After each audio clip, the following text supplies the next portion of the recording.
What's up, guys? Welcome back to Keeping Up with the Pack. It's your co-host Laina Tomei and Smylie. We have a great episode for you today, starting off with a reminder to get your tickets to this year's Northwood University's Fashion Showcase. Absolutely, and you can find those tickets at nufs.northwood.edu. And this year's theme is all about the fabric of me, which encompasses and takes attendees through the memorable mental health journey. This is such a great theme, and I know that I can't wait to see our students' visions finally come to life. In case you haven't gotten your tickets yet, this year's Fashion Showcase is April 11th. Absolutely, and another thing that's happening in April is actually the spring batch, which is on April 8th. It's all about Northwood's RSOs, which will be tabling around campus for 2 hours, and they'll have a ton of fun activities. And some of the RSOs that will be at Spring Bash is Northwood University's newly rechartered Turning Point USA chapter and Greek life organizations as well. Yes, and we'll hear more about what to expect from Northwood's Turning Point USA chapter from the chapter president and our very own Collin Ridgway. But before we hear from Collin, we want to remind viewers about the Free Market Roadshow that is coming to campus this April. And this event will feature the world-leading expert in Austrian economics, and it's a great opportunity for students to gain a global perspective on the latest economic challenges from both within and outside the U.S. You can check out the Northwood University Freedom Seminar for more information about the upcoming Free Market Roadshow. Absolutely. So let's switch gears for an update from some of our students who are in the Finance RSO who recently joined TriStar Trust for their local finance podcast. This episode of Mint and Money welcomed Northwood University students to ask their most burning finance questions, from breaking into the industry to managing money in the age of TikTok. Tune in for insightful conversations, career advice, and a few laughs along the way. This is truly a great opportunity for students, and speaking of great opportunities, a select group of Northwood students will be heading down to Dearborn, Michigan, later this spring to help celebrate the 2025 Outstanding Business Leader Awards and 20 Under 40 Class of Outstanding Alumni. This year's 20 Under 40 class consists of Timberwolf alumni who have done great things in their career and communities. Each year, alumni nominate the most impactful young alumni who are making a difference. It's something that can inspire current students to look forward to after graduation from Northwood University. Absolutely. And this year's class of Outstanding Business Leaders is a dynamic group of individuals who have demonstrated remarkable accomplishments in their business, their careers, and their communities. It truly is inspiring to see these individuals who have made such an impact in their respective fields. And viewers can learn more about this year's honorees by visiting the OBL webpage. And the honorees this year are going to be featured at an awards gala April 26th at the Henry Ford Museum in Dearborn, Michigan. This gala will feature many student presenters that are so excited to award these individuals. And now we're going to send things over to our producer, Carson Guttovz, who recently sat down with Collin Ridgway to talk about Northwood's newly rechartered Turning Point USA chapter. Thank you, Bella and Laina. I am here with the new president of Northwood's Turning Point USA chapter, Collin Ridgway. You may recognize him as our free enterprise fresh air host for Keeping Up with the Pack. Collin, thank you for joining us today. And can you tell us about your involvement with Turning Point USA? Yeah, well, first and foremost, thanks, Carson, for having me.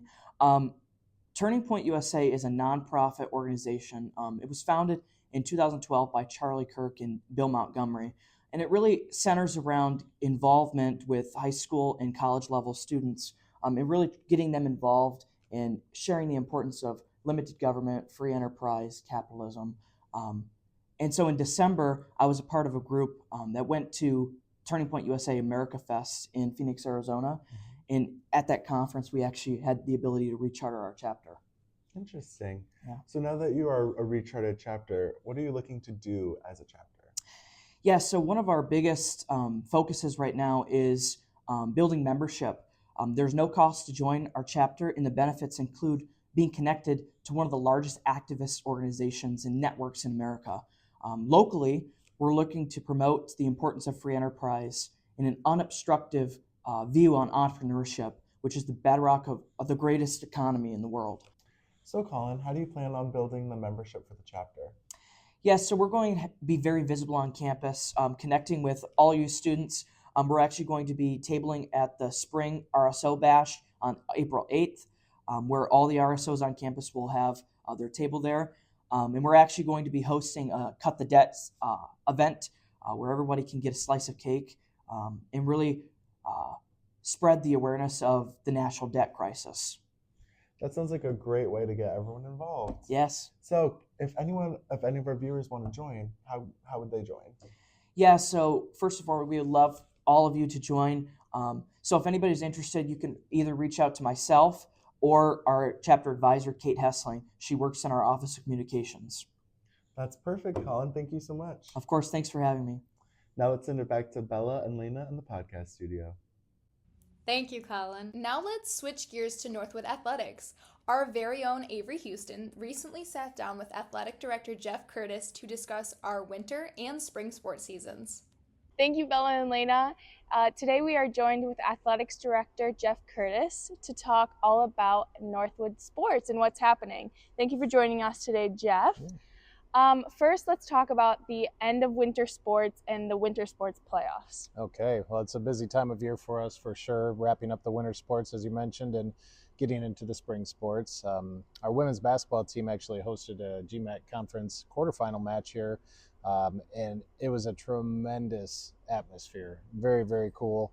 Our student athlete population really showed out and made this a huge home court advantage for us. We were able to beat University of Findlay, which was the first postseason win in school history at home. That's awesome. Yeah, so it was just a really neat day for Northwood Athletics, and we're super grateful for the opportunity. I heard all about it. The student section sounded like it was roaring. So now let's move on to spring sports and what we can look forward to in the upcoming months. Well, spring sports is very busy for us. We look at it, we have a very short window of time to cram many contests in. We call it the sprint. So the spring is certainly a fast-paced time of year for us. But we've already hosted our first women's lacrosse match. We have also hosted a couple of our men's lacrosse matches as well. That's all new and different for us. So every day is new for our lacrosse programs. In addition to both of those, softball and baseball are going. Track and field is going. Golf is going. There's just a lot of things going on every single day. We have hosted our first softball match, or softball game, I should say. Didn't think that was going to happen with the weather, and they did cooperate with us for a little bit, and we were able to get 2 games in, so that was really good to see. And much more of that to come. It's going to be real busy and Awesome. fast and furious. But thank you so much. And back to you, Bella and Laina. Thank you, Avery. Before we close today's episode, we'd like to feature a special segment from Aden Frosch, the assistant coach for Northwood Esports. Aden recently recorded live from the Northwood Esports Arena to give the pack an idea of some of the opportunities that exist for current students. And I think most students think of competitive gaming when they hear of Northwood Esports, but trust me, there are so many different avenues available for students who don't want to compete, like being involved in business operations. Here's more on that from Aden. What's up, everybody? This is Coach Aden from the Northwood Esports program. And, I'm just going to give a quick little introduction about, what Northwood Esports is and how, anyone can actually get involved, since there's a lot of misconceptions about, we're fairly exclusive, but we're actually the opposite. We're pretty open to a lot of students. So just kind of for a quick reference on kind of what we compete in. We compete in about 9 to 10 different games. There's a lot, so I'll kind of keep it to our big staples. We have League of Legends, Valorant, Rocket League, Overwatch, Call of Duty, and coming up soon, Marvel Rivals. That's right, we're pulling for Marvel Rivals through the fall, so anyone who plays, come down, talk to me, and we can see what we can do. But for students a part of the campus that aren't already a part of the esports program, there's actually pretty easy ways to get involved, right? Our lab is, yes, keycard locked, but if you simply just talk to me or one of the other coaches, we can easily get you access and just, be able to play, have some good internet, play some good video games. But if you're a little bit more inclined to wanting to learn how to compete, kind of getting into that, we do have good coaching opportunities with a lot of our professional players as part of the program. But we also allow people to compete on club rosters, right? Our Rainbow Six team is a big example where we have a lot of students outside of the program, such as Alex, who plays soccer, and Peyton, who is a part of TEAC. And they all come together and they play Rainbow Six every Thursday and they have a great time. And then kind of another little highlight of recent events and kind of what we've been doing in the back end. We've had the Esports Open House this past week. It's been a lot of fun. We got to meet a lot of new, high school prospects that are interested in joining the program. And honestly, we might start opening that up to just the general community, just so people who don't know what we're about can see what we're about. But also recently, we've had the Saints Gauntlet Series in Windsor, Ontario, Canada, where we've had both our League of Legends and our Smash Bros team go and compete in. Our Smash Bros team took the W, they got the trophy and brought it home. And then we're also looking up for our Valorant and Overwatch teams to come in and compete later. So, there's a little bit of travel opportunity. Even later in this year, they do get to go to Arlington, Texas for a big old LAN sponsored by Ronald McDonald himself and McDonald's. So there's a lot of cool opportunities. And for students who may not be, inclined to compete but still want to get involved, you could get involved with the business end. We have a great content team ran by, our great student leader, Lexi. And if you're looking to learn just about esports on the back end, get involved in team management, social media, we have those opportunities for people. And then for anyone looking to just kind of see how you join the program, it's rather simple. You either come down to the lab Monday through Friday and hopefully run into either me or one of the 3 other coaches, Jacob, Ryan, and Paxton, or you could simply email me at my email. Thank you so much, Aden. These are great opportunities. Yes, and thank you to our other contributors as well for today's episode. And as always, thanks to you, our viewers. Keeping Up with the Pack will be back before you know it, and in the meantime, let's go mad and roll Timbies. Bye.